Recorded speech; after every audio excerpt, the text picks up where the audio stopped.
And 3, try presenting later in the sales process as opposed to earlier. Patience is a virtue.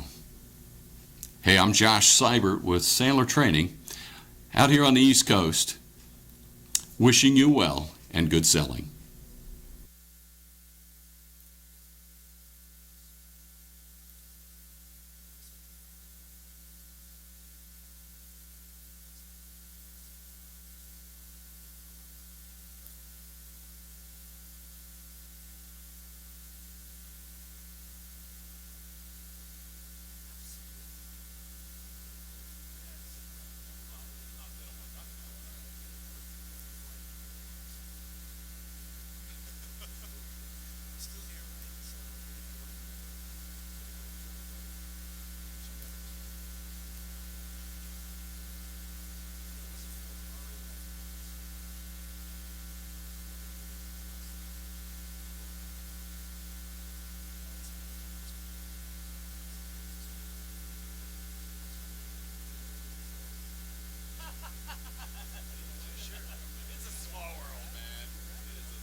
When it comes to pioneers in their respective industries, we all know the Apples, Starbucks, and Trader Joe's of the world.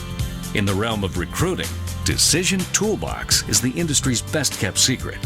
With 90% of their business from referrals and repeat customers. For over 20 years, Decision Toolbox's U.S.-based team of recruiters, sourcers, professional writers, quality personnel, and tech support has perfected a Six Sigma approach to talent management. No matter the size of the project, Decision Toolbox delivers incredible results. A cost per hire less than half of what contingency firms charge, with the winning candidate presented in an average of 14 days, all with a 12-month candidate warranty.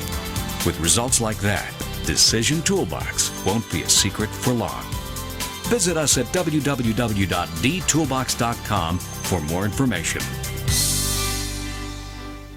Imagine what it would feel like to lose everything. Your job, your home, your family, your dignity. This has happened to thousands of the men, women, veterans, and young adults we serve at Working Wardrobes. What do we do to help? We provide career development services, life skills workshops, job skills training. We provide the perfect interview outfit, and we get clients placed in jobs. Call Working Wardrobes, 714-210-2460. Donate, volunteer, invest, hire. You are listening to the Critical Mass Radio Show, Orange County's business talk show, focused on exploring topics of interest to CEOs who are leading middle market companies. With your host, Richard Franzi.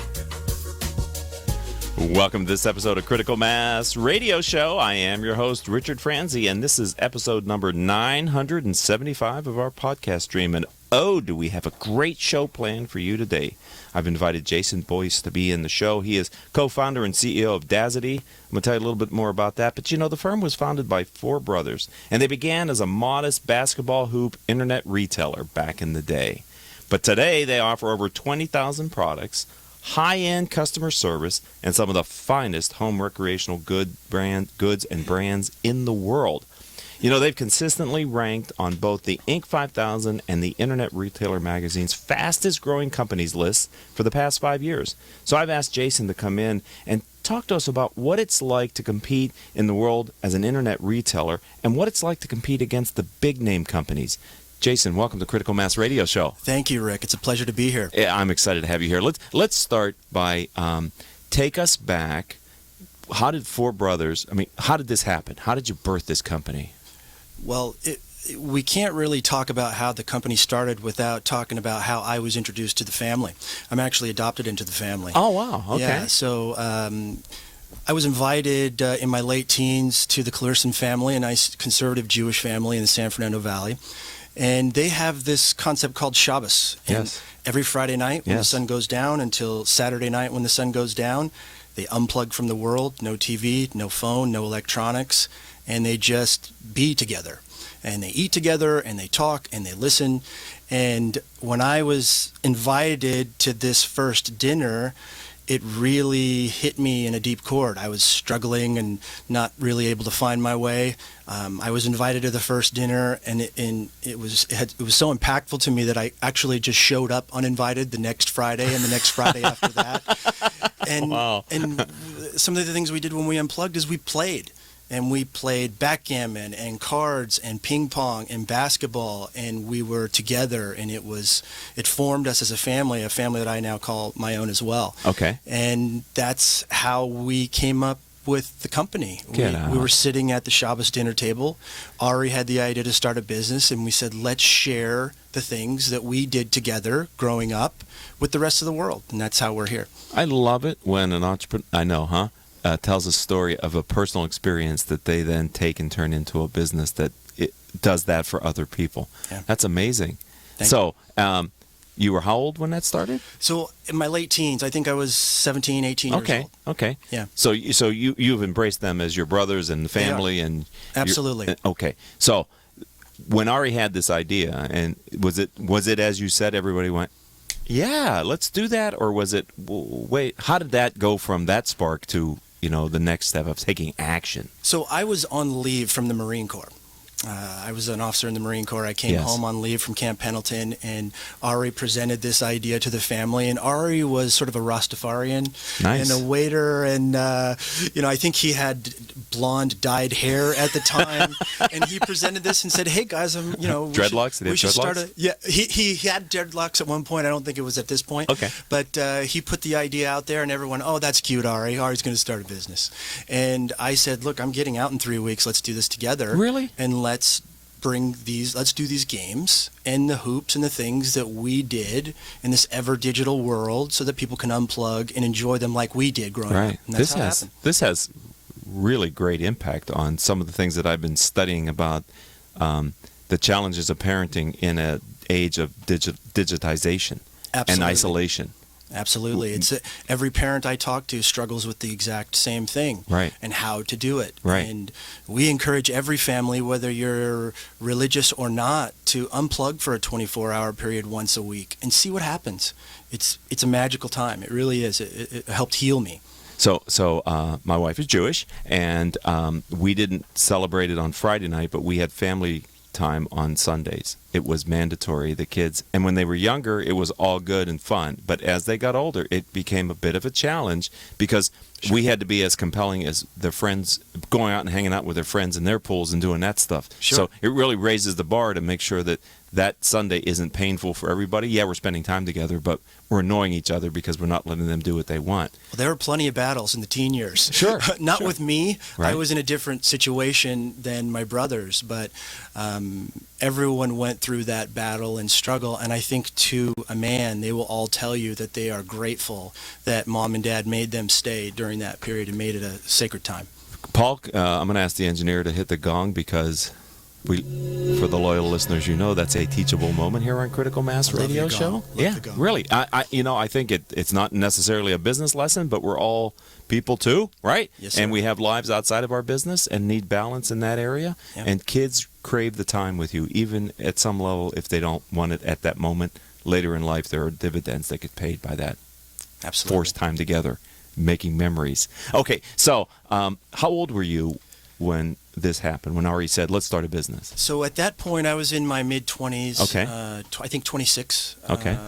I was actually, I take that back. I was already 30. I went into the Marine Corps at 26. I got out at 30. I spent 4 So years this was in the like Marine Corps. a period of time. I mean, you're first, in teens, and now you're in your 30s. So there's 10, 12, 14 years there of you being around the family before this idea kind of germinated. Absolutely, yeah. How old were the other boys, So, roughly? Are you the oldest? I'm the oldest. Okay. And Dan is a doctor. He's outside of the business. He's, smarter than all of us. Him and Josh. Dr. Dan. Josh is the youngest. Any lawyers in He's the... the brains. No lawyers, but it would have been nice at times in our company history, I'll tell you. Ba-dum-bum, right? Transactional lawyer, yeah. We could use somebody. Exactly. And so Josh is the youngest. He's in his 30s now. Okay. He actually wrote the first website for us when he was a junior in high school. Oh, my God. That's how smart and how talented Josh is. He's a really smart engineer. And Elon was, when we started, he had just graduated from college, was working for Nike. Okay. And said, I love what you guys are doing.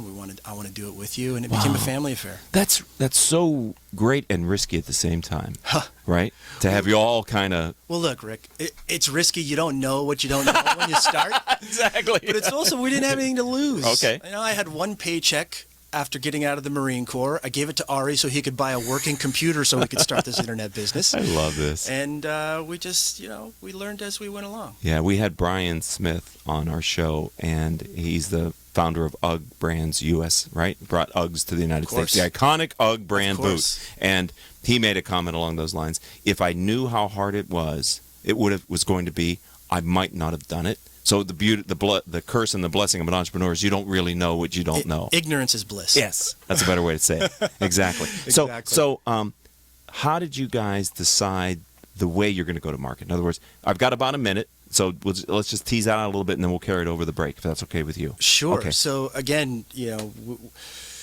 we weren't exactly sure how to go to market. We ran into somebody who was selling table tennis tables online. He gave us some pointers, pointed us in the right direction. At the time, Google AdWords wasn't a big thing, but there was another company, I believe the name was Omniture.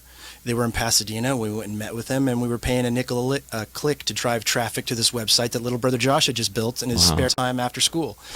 And that's how we started driving traffic originally to the website, and we went from 100,000 in year one to $1 million the next year to $2 million, and really started. And that was what year?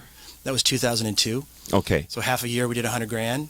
In 2003 we did $1 million, and then $2 million, and life was good. Yes. It was really almost too easy to start. Okay. So lesson from Block 1 of Critical Mass Radio Show is early signs of success aren't always harbingers of the future. That is a fact. There's no direct path from start to go. Sometimes you have to take a little bit of ups and downs, and so you're comfortable coming back. We'll talk a little bit about the evolution of the company. Absolutely. All right, ladies and gentlemen, I'd like you to go nowhere. Jason Boyce is our guest. He is co-founder and CEO of Dazadi, and we're going to be talking about the next phase of the company's evolution after this word, one simple commercial from me. Richard Franzi is the author of 2 popular business books for CEOs. His first book, Critical Mass, The 10 Explosive Powers of CEO Peer Groups, was the first book ever written on the secret value of CEO peer groups. His second book, now with newly updated information, is Critical Mass, The Power of CEO Guiding Principles. Richard's books contain powerful information to help CEOs running middle market companies gain valuable insight to improve their decision-making skills. Richard's books are available as paperbacks or Kindle versions from Amazon.com. To find them, type Richard Franzi in the search box. Welcome back to this edition of Critical Mass Radio Show. All of our shows can be heard anytime on iTunes, Stitcher, Spreaker.com, several hundred former guest websites whose CEOs have appeared on our radio show. Since we started the program in 2009, our shows reached several 100,000 listeners through our live stream and podcast. Simply type in Critical Mass Radio Show in your favorite podcasting software to receive our weekly shows packed full of great guests with good information. Jason Boyce is our guest. As I said before the break, he's the co-founder and CEO of Dazadi. Okay, so before we get into the next phase of the company's evolution, I missed, how did you decide on the name? It's a good question. Our first name was actually superduperhoops.com, and we hired a very capable attorney to try to trademark the name, and he said, I've got good news for you guys. Yes? I can trademark the name Super Duper Hoops, but you'll be my biggest client. And this is a guy that deals with multinational conglomerates. So we came up with a new name, and we morphed the words audacity and tzaddik, which is righteous person. Okay. And all we had was audacity. We certainly didn't have any money or know-how when we started the company, and we put that together with our wanting to be a righteous person and bringing family and friends together in a sort of this non-digital way, and that's how Dazadi was born. Wow, bringing people together in a non-digital way by using a digital platform. Exactly. The irony of this. We're an enigma. Yeah. So off air, we were talking here in the studio that when you started in 2002, it was sort of in the aftermath of the .com bust. Yes. So how was the public, or at least the community that you were talking to about your entrepreneurial vision, how receptive were they to the idea of you guys going online with this? Oh, we got laughed at. Especially from vendors who were very heavy into selling to brick and mortar retail locations. We said, we're an online company, and this is the best part. We're gonna build this site, we're gonna put our products online, and after we sell them, we're gonna send you the order, and we'd like you to ship it directly to our customer's home. And that's how we were able to grow. And then most of them laughed us out of the building, but we got one and then two, and before long we had 20 vendors who were willing to do this relationship with us. And any sense for why the early ones took a chance? Any common anything they might have said or sense that you had about them? Or I think salespeople just like business. Okay. And some of them will take a risk when others are more conservative or more limited by their management teams. And we build relationships. We've been in this business for 15 years. We have relationships that go all the way back to the beginning. Okay. And we're still friends with all of these guys that opened us, and we have a long memory. We remember them opening us, and we're grateful to them. Right. Loyalty is important, isn't it? It in is. Business. So, you got started, you said half a year, $100,000 in like 6 months. Is that what you said? That was the first 6 months. 6 months. Nickel a click. Okay. Getting lots of traffic. We were one of two basketball hoop online retailers. And the next year we did $1 million, and the nickel a click went to 10 cents a click, and then we did $2 million the following year, and then that 20 cents or that quarter became half $1, and before you know it, we started to have some profitability troubles because the amount of traffic to drive, the cost of driving traffic for an individual sale, got beyond our profit margin. Okay. And we got a little upside down. So why did that happen? Well, I think that the pay-per-click advertising community at the time was so easy to use that anyone could do it. Okay. And it's a little bit like gambling, you know. You really want to get that top spot. So you don't want your competitor to get the top spot, so you get hooked in and you start paying more than you can, and you got this. It's like a bidding war then. And you're getting sales and you think you're rich and things are going well, and then at the end of the month you look at the bottom line and you're like, where's the beef? Right. Where's the cash? It's all going to Google. Right. And it's all going to Omniture and Yahoo and all that. So that was one of the first lessons that we learned, is that we had to both remarket well to our customer to get that cost per acquisition down, and also we had to pay very close attention to how much we were willing to pay to get that first sale. Wow. Okay, Paul, that is a very important part of it, because the gong, I love the gong. In the online world, it's all about getting people and traffic to your site. Yes. Yes. And then obviously once you have them, getting them to convert. That's right. And then getting them to repeat. Exactly. Okay. Repeat is very important. Right. And that's the customer service and the fulfillment and the rest of that. So in the early days, what was it like? I mean, was it the four brothers in a office suite? Did you work out of the garage? I mean, how did that go? Oh, gosh, great question. I have to dig back into my memory for that. It was the three of us. Josh was at Berkeley getting a degree in history while he's coding for us on his off time at UC Berkeley. And Elon and Ari and I were in a small sort of office/warehouse in Tarzana. And we'd show up. But you didn't touch the product, did you? Very little product that we touched. There was some product that they wouldn't allow us to what we call drop ship. Yeah, right. And so we had to inventory it when it was a profitable item, so we brought it in. So that's how. So how fast after basketball hoops did you go, hey, this is good, but we should be selling other things? Well, Elon came on board 6 months in and said, I just left the frat house at UC Santa Barbara. Another personal experience. Exactly. And I play foosball more than I go to class. We should sell foosball tables. Okay. And that's how we got into game tables and table tennis and, billiard tables and air hockey.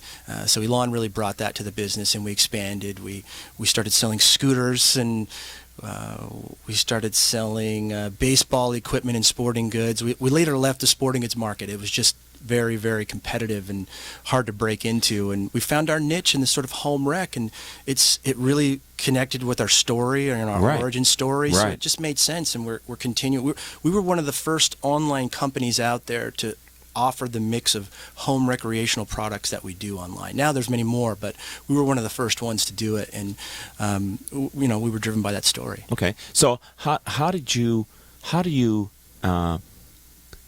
you defend your turf against others who want to get into your space? Well, it's not easy, and it's a constant battle, but it keeps things interesting. One of the interesting things that we do now is we sell our products on the Amazon.com platform. And in some cases, we're in the exact same buy box, selling the exact same UPC SKU with Amazon. And it's a little bit like dogs and cats living together under the same roof. Right. And we've tried everything. We've failed at a lot of it, and we've identified, a couple of the things that work. One of the things that we're doing a lot these days is we work with vendors in our own factories in Asia, the United States, Germany, France, to develop our own exclusive line of products. Okay. So why did you do that? Well, we felt that some of our friends were missing some components that our customers were telling us that they wanted, and we felt that we could add some value. We also liked the brand names that our vendors and partners brought, so we decided to do something together, and it gets us out of the buy box on Amazon. Yes. Right? So that's also another reason, and it's very powerful for us when we can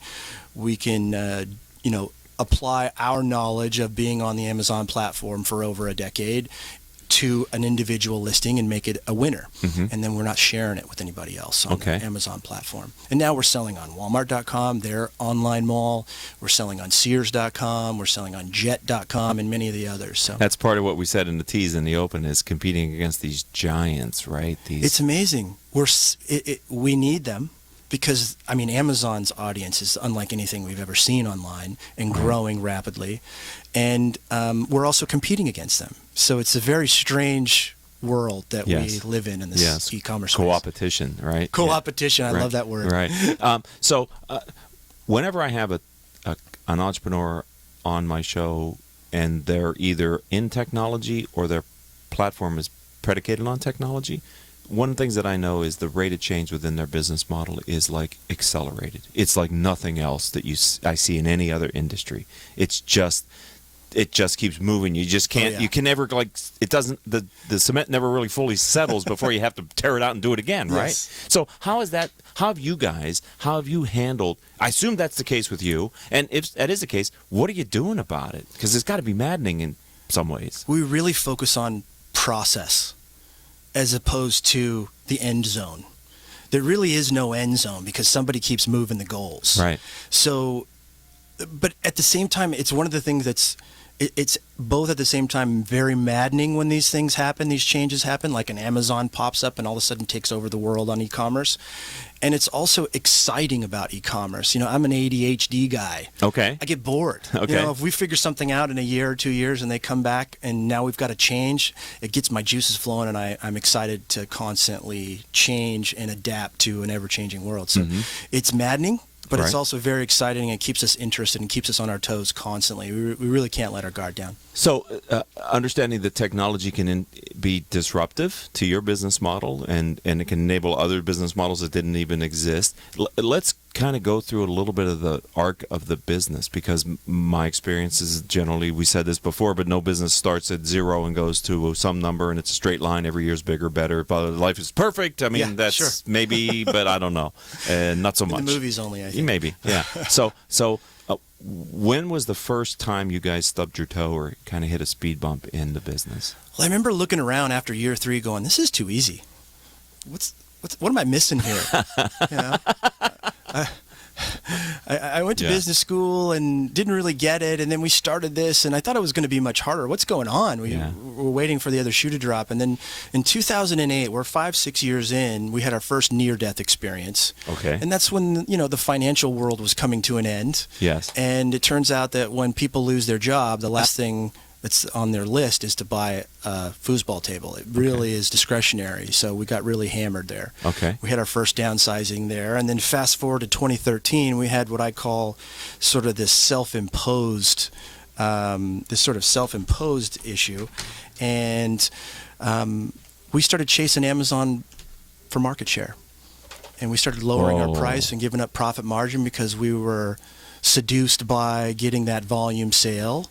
And we lost $1 million in 2013. That was I always joke with friends, you don't really know what you're doing in business until you lose at least $1 million in 1 year. Can we ring the gong on that one, baby? Does that give you out there if you haven't lost $1 million? That's right. I mean, for a slow learner like me, it's a really good teacher. Jeez. Yeah, that must have been a hard conversation then when you got around the table and looked at those results. It was hard. There were a lot of tears, and we had the discussions of, are we going to fold the tent? Are we done? Oh, my God. And After 11 years? After 11 years. Jeez. We're millions of dollars in debt, and we have no hope. And it was a really hopeless situation, but this is where I have to give credit to my brothers, especially Elon. Elon said, we can do this. We can fix this, and we can turn this around. We don't have to file for bankruptcy. This is what we do. We're going to shut down the office. And one of the hardest things I ever did was having to let go an entire team of 12 people. I don't ever want to do that again, but it was painful. Right. And he said, we're going to work from home. We're going to cut all of our costs, and we're going to figure this out, and we're going to make it work. And we did that in December of 2013 after a horrendous year. And we reached out to one person that we had let go, asked him if he wanted to be part of this rebirth that we went through in 2014.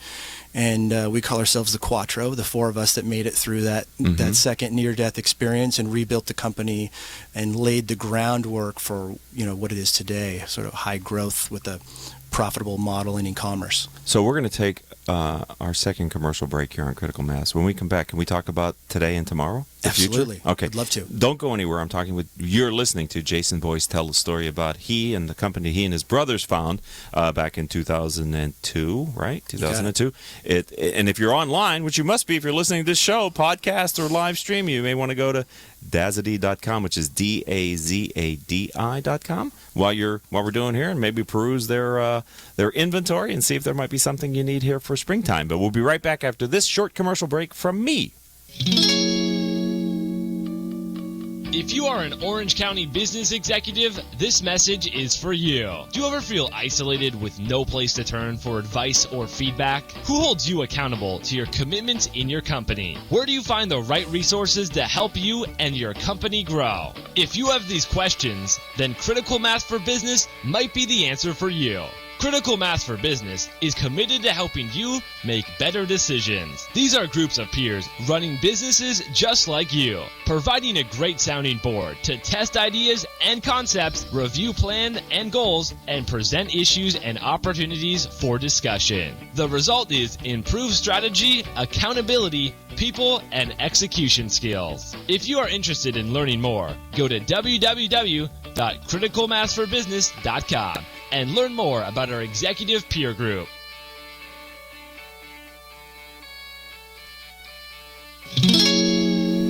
And welcome back to this edition of Critical Mass Radio Show. I am your host, Richard Franzi. Jason Boyce is our guest. He is CEO of Dazadi, and we're talking about his company, Dazadi.com. But before we do that, I just want to say a great way to stay informed about the guests that we have here on the radio program and podcast is to sign up for our weekly newsletter. Simply go to my website, criticalmass4business.com, criticalmass4business.com. At the bottom of any page, let me repeat that, at the bottom of any page, there's a Join Our Mailing List box. Simply put your email address in there, type it in, hit subscribe, and like magic, next week you'll start receiving a weekly, once-a-week newsletter that talks about the radio show guests. We don't do anything else with your email address. We only do what you ask us to do, which is subscribe you to our weekly newsletter. All right, let's get back to this interview. Let's talk about, again, we had a great conversation off the air, so I want to bring it to the audience. Sure. The fact of how valuable the lessons that you learned through those trying times were for you, and how that's maybe built some inherent resiliency for the future. Can you just kind of share that gut check with our audience? Sure. I mentioned to you before, I'm a slow learner. It took me 8 years to get my 4-year degree. I call it the Tommy Boy degree, right? If you've seen the movie. And I'm a slow learner. And my brothers and I, we didn't come from a business family. We kind of had to learn this on our own. And business school will only get you so far. Right. And then life is the best teacher. And I always joke that our best teachers in this e-commerce business has been failure and Amazon, because they're unlike anything anyone has ever seen in this space before. Right. And there's just something about when you fail and you do something that causes great pain and agony that kind of sticks with you, that it becomes sort of a reminder, if you start to veer off the correct path, that brings you back to making sure we're profitable, making sure we're doing all the right things to grow, making sure we're investing in our people and helping them grow so that we can continue to scale the company. And I think there are a lot of other people out there smarter than me that don't have to suffer in order to learn. But for me, it's some of the best life lessons I've ever had were from suffering. Well, I believe that in business, experience is the best teacher. But some business lessons are best learned vicariously through the experiences of others. I hope that others can learn from my mistake and not have to go through it. Exactly. Yeah. The discipline of paying attention to the details and maybe some decisions that you look back now and go, oh man, that was the beginning of that. Because once you make those decisions, it's sometimes hard to pull back out of them, Sure. especially if you've just put a bunch of money up against them. So let's talk about Dazadi now. What is it that is the crucible from which you're taking this business to the next level? What's the business model? Well, after 2013, we really kind of changed the business to be more of a marketplace business. We really focused on our operations, our buying, our procedures and processes to get products shipped quickly for free to the customer. Okay. And what we're doing in 2017 is we're coming back to that story. We're going to be revamping the website to make the site a destination site for parents like the ones you and I talk to, who are concerned about their kids and their digital phone or their iPad, and they want to get them away from it. We want to be a resource for family and friends to be able to come to find out, how can I build my own game room? How can I build, my lady lounge or my man cave, or how can I do a staycation? That's a new term. I've not heard lady lounge. Where have I been?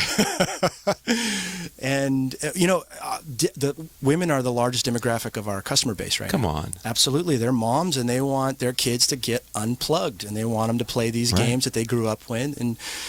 So we're really reinvesting back into telling our story again. We're going to be revamping the website, the mobile experience, so that it's easier to buy these things and get them to your house quickly. And we're committed to growth. We're able to give up a little bit of profit in order to make sure that we're still reinvesting for the future. Right. We have a goal of $100 million in revenue by 2020, and we think this company could be $1 billion company. The market and the online world in our space and more is out there for us. So you have focused in on a specific niche. Is that what also I'm hearing? I mean, you're about the home entertainment, whether it's the lady lounge or the man cave, but it is that experience. It's that experience. It's the family time. It's to bring the friends over after the game so we can play foosball time. Right. That is where we are today. Right. And we will always have that as our founding principle. And in the future, as we get bigger and larger, we want to expand that category mix so that we can do more things for the home, like the dining table where our business was founded. Okay. The furniture in the den where we hung out and played cribbage and backgammon together, and continue to offer those kinds of products into the future that really brings that home experience together. And I don't mean to talk over you, but that's the opportunity and the risk at the same time, isn't it? Absolutely. So often for entrepreneurs, it is how do we grow by diversifying without diluting our core reason for existence? That is so hard to do. Yes, it is. Yes, it is. And we've made that mistake over and over and over again. We tried to be a software company at one point, and it almost ruined us. We tried to do 15 other categories that didn't have sort of a soul. Yeah. But we really believe in this home and the ability to bring curated selection of really great products to the family and to friends so that they can have meaningful, enjoyable times with their loved ones. And I think maybe this is the third request that I have of you, Polly, to ring the gong, because I think that is the key to how you grow your business, is at the same time stay true to your purpose as a business, right? It really is sort of a guiding light. Guiding light, It guiding absolutely principle. is. A guiding Which leads principle. me to, tell me, have you evolved then into, and I don't mean that in a negative way, I'm sorry if it sounded that way, but like, have you developed a guiding principle, a philosophy that you're using to lead and grow your firm now and in the future? And if so, can you share your philosophy with us? Well, if we're talking about our employees and how we're building our internal family, is that the question? That would work. Okay, so one of the lessons that I learned as a Marine Corps officer was every Marine is a rifleman. If you're a lawyer and you've got a Marine uniform on, you can pick up an M16 and you can defend your station. And everyone is trained to be a rifleman. Well, at Dazadi, with our team, everyone is a customer experience center representative. Everyone. Doesn't matter if you're an accountant, it doesn't matter if you're a customer service rep, if you're a buyer, everyone is focused on the customer. And as long as we believe, as long as we stay focused and we keep our ears open and we listen to what our customers are telling us and we evolve appropriately. I wasn't offended by the term evolving at all. That's what we do. Okay, thank you. And we believe if we focus on the customer even more than our competitors on some level, I think that's the first focus of our energy always. When we have a meeting, we got an empty chair, it's the customer. Mm-hmm. And so we're always trying to make their experience better so that they can really focus on what matters. And to us, that's family. Wow. Thank you for sharing that, Jason. I appreciate it. You know, we had Michael Houlihan and Bonnie Harvey, who were the founders of Barefoot Wine.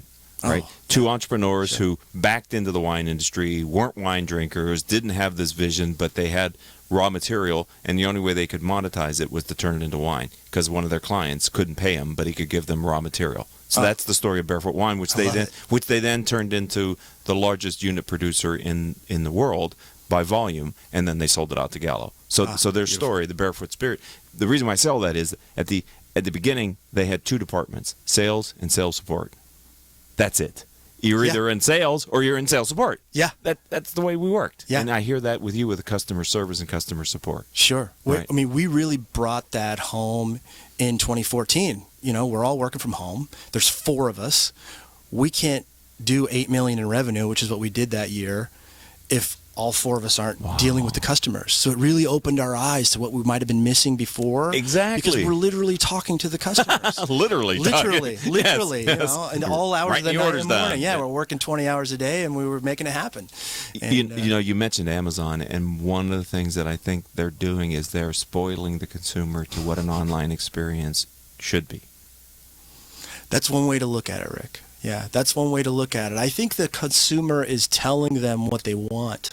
And sure, they're offering this amazing service, but look at the benefits that they're gaining when they listen to the customer and they deliver. Right. You know? Right. And so it's a great North Star, though, right? Yeah. Because whenever I make an online purchase, it's my North Star. I measure everybody else against what I've become used to in dealing with Amazon. Absolutely. And I think that's that has been a powerful experience for every, and probably been the reason why some haven't been able to scale. And even big companies who you think would have the ability to invest to the degree to get that still don't get it. It's not that. It's something else, and it may be what you said earlier, just a few minutes ago, the ability to understand the customer and the relation. You're really having a relationship with me when I'm placing an online order. Yes, right? sir. We absolutely are. From beginning to end. And it doesn't stop when you put your credit card in there. We make sure that it arrives at your home in one piece in the way that you want it. Right. And we can offer a level of service to bring it into your home, put it together for you if you'd like. And that's how we see it. Well, I would think that would be valuable for people that are doing the lady lounge. I'm going to use that term a lot now Sure. because I'm trying to remember it. Yeah, and then love the that man term. cave, right? Because you can buy all this stuff, but getting it put in the right place and making it all Sure. work is Sure. All this technology now is not easy. We've done some great rooms. We did a Magic Johnson game room, and he has an entire arcade in his home. Oh my God! And to be when my rich. brother Elon went to his home and said, "Would you like coin op or not?" he says to us, "I want the coin op in there." And why is that? Because that Isaiah Thomas, he comes over here and he's cheap.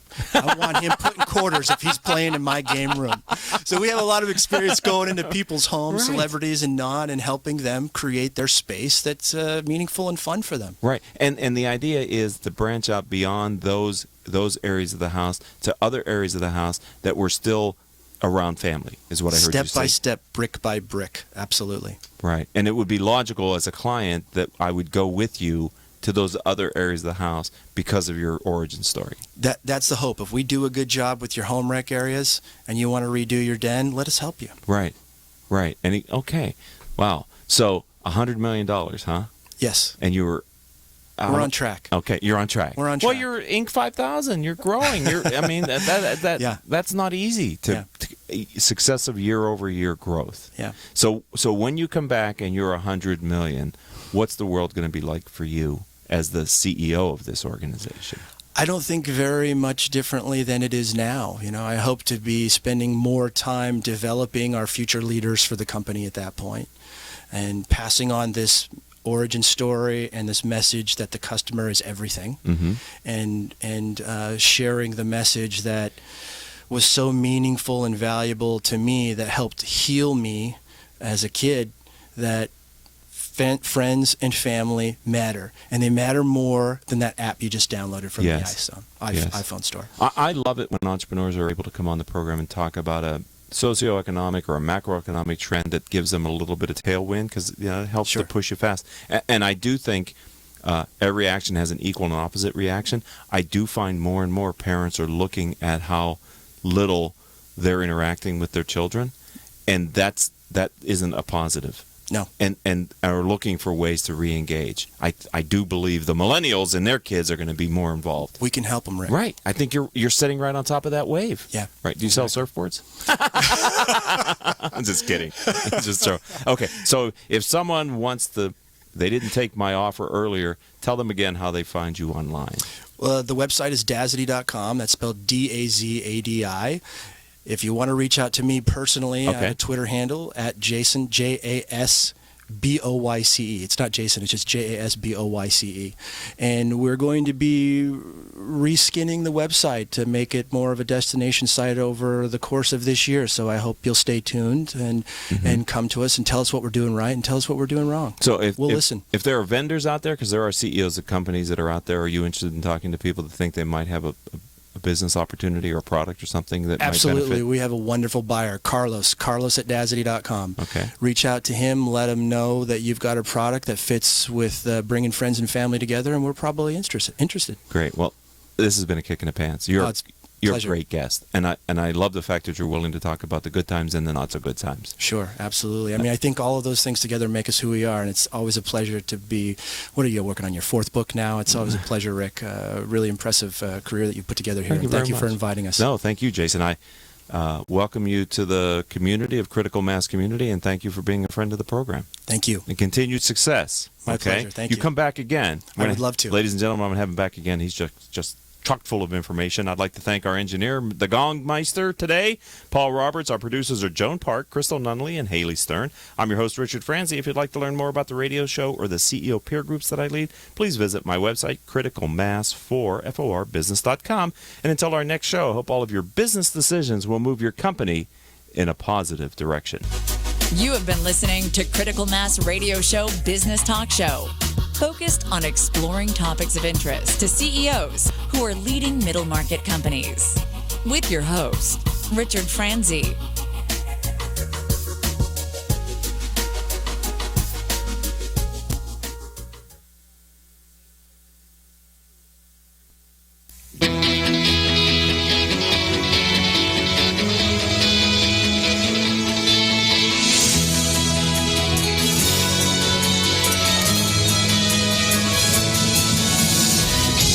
Everybody, it's time again for one of our OC Spotlights. It's an opportunity for us to take a look at the most amazing people doing the most incredible things right here in your own backyard.